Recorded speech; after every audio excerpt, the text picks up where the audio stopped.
Hi, friends.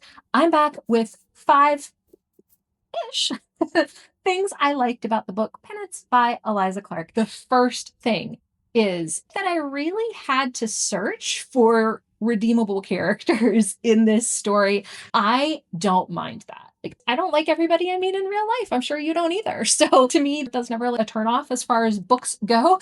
And it certainly wasn't in this one. I thought they felt like really deeply flawed, scary, awful, hateful humans. And I really dug that.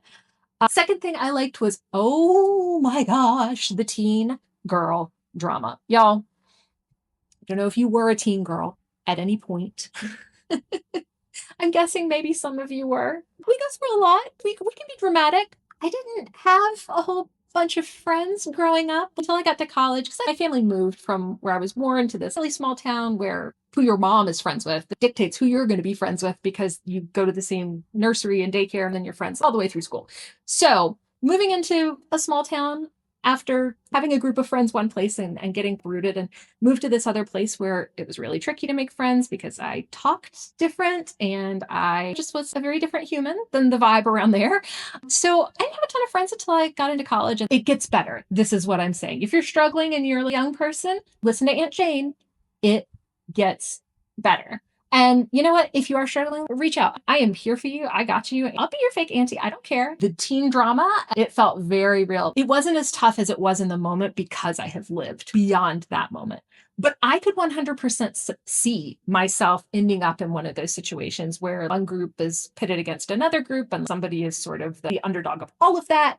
I'm so glad I managed to grow up and make it past all of that. And if that's in your life, I see you, I hear you, I feel you. I was a weird kid. You grow up and you have weird interests and you do things like this, like talking to people on the internet, and hopefully find the other weird kids just like you. Number three, a lot of times we'll kind of have the sense, maybe in your real life, maybe in books, that pretty popular girls are not also into weird stuff. Weird, that's like total quotes, because I mean, I wear that as a badge of honor, that term. I still 100% am very much an oddball. But I think it was cool to see that not necessarily celebrated because, like, remember, I had to search for the redeemable characters in here, but just to see that pairing. I know from my actual life now, there are tons of pretty popular people who are also into fun, weird, niche stuff. I don't think we get to see it enough.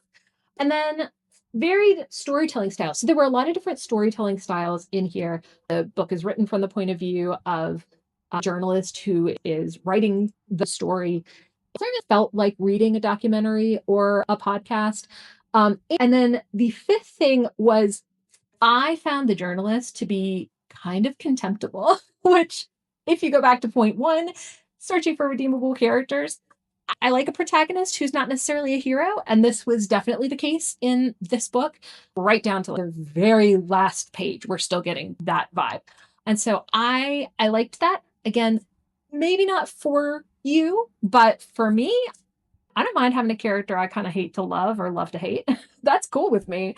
So I think it was actually five. Maybe it was like five and a half things that I liked about Penance by Eliza Clark. Have you read this book? If you have, let me know what you thought. If you haven't, but it's on your list, let me know what you're excited about. And I have not read Boy Parts, which I mentioned the other day. So if you've read that, let me know if it needs to go on my TBR. Super appreciate you.